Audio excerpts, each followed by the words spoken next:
Hello students, this is Poonam from Maharaja Agrawal Public Senior Secondary School, Hisar. Today we are going to study our lesson number 5 of class 7 and the name of the lesson of Golu grows a nose. इसमें ये बताया गया है गोलू ने जो अपनी नॉज है वो कैसे ग्रो अप की। गोलू यहाँ पे एक हाथी का नाम है। वो स्टार्टिंग में बहुत ही नोटी होता है। आपसे से सबसे क्वेश्चंस पुट करना है कि आपकी लाइफ में ये कैसे हुआ, ये कैसे हुआ, तो सबको ही क्या है उसे तंग आ गए हैं। चलो आओ, now we read the lesson. The opening lines of the story talk about the naughty baby elephant monkey, sorry elephant Golu. तो इसमें जो स्टार्टिंग की लाइन्स है वो क्या है, नटखट बेबी एलिफेंट गोलू के बारे में बताती हैं। He had no trunk but a bulgy nose. उसकी क्या है, उस समय सूंड नहीं थी, एक बल्जी बल्ब के आकार की नोज थी। गोलू वाज इंक्विसाइट, उत्सुक, and wanted to know how other animals are managing their lives. बहुत सी उत्सुक सा था और वो एग्रेसिव था।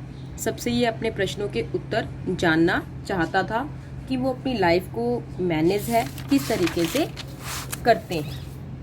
ही asked ostrich if he had ever flown as other birds too. अब वो ऑस्ट्रिच से प्रश्न पूछता है कि वो अन्य बर्ड्स की तरह उड़ती क्यों नहीं। ही इंक्वायरी, अब वो इंक्वायरी करता है about the red eyes of hippopotamus. अब वो हिप्पोपोटामस की रेड आइज के बारे में इंक्वायर करता है कि उसकी आंखें ऐसी लाल क्यों होती है। And the spotty skin of giraffe, और जिराफ की जो स्किन है वो इतनी धब्बेदार, ऐसे लाइन्स उसकी स्किन पे क्यों होती है। Everyone had no answers to his different questions. अब हर कोई का उस गोलू के प्रश्नों के कोई भी जवाब नहीं था। वंस ही आस्क्ड मैना about the food of crocodile. एक दिन वो मैना बर्ड से क्रोकोडाइल के फूड के बारे में, खाने के बारे में पूछता है। And it suggested him to visit the greasy Limpopo river. और जो वो मैना बर्ड है वो उसको लिम्पोपो रिवर पर जाने की सुझाव देती है। ही वेंट होम, वह घर जाता है। And informed about his planning to visit the river, और अपने घर के फैमिली मेंबर्स को अपनी प्लानिंग योजना के बारे में, नदी पर जाने की योजना के बारे में बताता है। ही कैरिड फॉर हिमसेल्फ। अब वो क्या है, वहीं से अपने लिए फूड फॉर हिमसेल्फ कैरी कर करके गन्ने बनानाज लेकर के जाता है ताकि रास्ते में उसे भूख लगे तो वो खा ले। He met python on the way and asked about the crocodile. अब उसे रास्ते में पाइथन, सांप, बहुत ही बड़ा अजगर मिलता है। वो उसे क्रोकोडाइल के बारे में पूछता है। He did not respond but Golu helped him to coil around the branch. अब वो भी उसके बारे में कोई प्रतिक्रिया नहीं करता, और वो जो गोलू है उस पाइथन को, वो एक झाड़ी के साथ लिपटा हुआ होता है, उसको ब्रांच के साथ, शाखा के साथ उसको वहां से खोलने में सहायता करता है। It took him a few days to reach the river. अब उसे क्या है, थोड़े से दिन लग जाते हैं उस नदी के किनारे पहुंचने पर। He saw a log of food which was really a crocodile. वहाँ पे क्या है, जो क्रोकोडाइल है अगर वो पानी से बाहर निकलता है तो ऐसे वो लकड़ी की तरह ब्राउन सा कलर का लगता है।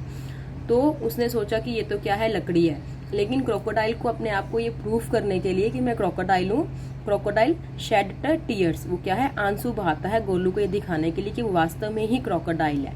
क्योंकि क्रोकोडाइल जब वो गोलू से कहता है कि तुम वास्तव में क्रोकोडाइल हो, गोलू तो मानता ही नहीं है, वो तो कहता है कि तुम तो लकड़ी हो। He threw the some questions and the crocodile admitted him to be one. अब वो क्रोकोडाइल से भी कुछ क्वेश्चंस पुट करता है और स्वीकार करता है कि वास्तव में वही क्रोकोडाइल है। He then inquired about his food. अब वो उसे फूड के बारे में, खाने के बारे में पूछता है। Crocodile replied that it would tell him in the ear. अब क्रोकोडाइल जान करके उसको अपनी तरफ खींचने के लिए कहता है कि वो उसे जो क्वेश्चन है उसके कान में बताएंगे। But by duping him caught hold of his nose to eat him up his dinner. लेकिन अब जो वो क्रोकोडाइल है उसकी नाक को पकड़ करके उसको अंदर की तरफ धकेलता है ताकि वो उसे खा सके। They appeared python to save in. वहां पे अब वो पाइथन आता है जिसने उसको उस शाखा से लपेटे हुए से उसको छुड़ाया था उसकी जान बचाने के लिए। The crocodile was trying to take him up into deep water. अब क्रोकोडाइल क्या है, उसको खींच करके गहरे पानी में ले जाने की कोशिश करता है। The nose kept on stretching because he was pulled from one side by a crocodile and from the other side by python। अब उसकी जो नोज है वो बिग हो जाती है कुछ को, क्योंकि उसको एक स्थान से तो वो पाइथन और एक स्थान से वो क्रोकोडाइल खींचता है। Now Golu get down by the river side to cool his stretch nose. अब जो गोलू है वो अपनी उस खुली हुई लंबी नाक, जो उसकी नाक है बहुत ही लंबी हो गई है, उसका सेट डाउन बाहर बैठ जाता है रिवर साइड पे, ये रिलीज करने के लिए कि वास्तव में उसकी जो नाक है वो इतनी हो गई है, उसको दर्द हो रहा होता है। आफ्टर 2 days, 2 दिन बाद, he used to hit the fly dead. अब उस अपनी वो सूंड से मक्खी को मारता है। And they plucked a large bundle of grass, एक लंबी घास को तोड़ता है। When python talked about his strength of a heavy long nose, जब पाइथन उससे उस नॉज के बारे में पूछता है, गोलू वाज रिब्यूक्ड, तो गोलू उसे डांटता है। And through mud at him, और उसके ऊपर मिट्टी गिरा देता है। एंड स्लैप्ड हिम, और उसे अपनी सूंड से मारता है। Thus Golu realise the benefit of having long trunk and felt grateful about it. अब गोलू क्या है, महसूस करता है अपनी उस लॉन्ग लंबी सूंड के लिए और उसके जो बेनिफिट्स प्रॉफिट क्या है उसके बारे में, और अपने आप को बहुत ही अच्छा महसूस करता है। देखो इस लेसन में बच्चों इस प्रकार ये Golu grows a nose, Golu की जो नाक है वो कैसे ग्रो अप करती है।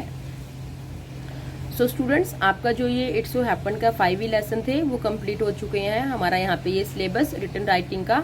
अब मैं आपको क्या है पीडीएफ सेंड करूंगी। पीडीएफ सेंड के थ्रू जिन स्टूडेंट्स की नोटबुक कंप्लीट है वो तो इसमें से टैली कर लेंगे कि हमारा कुछ मिस तो नहीं हो गया, और पेंसिल से टिक लगा लेंगे।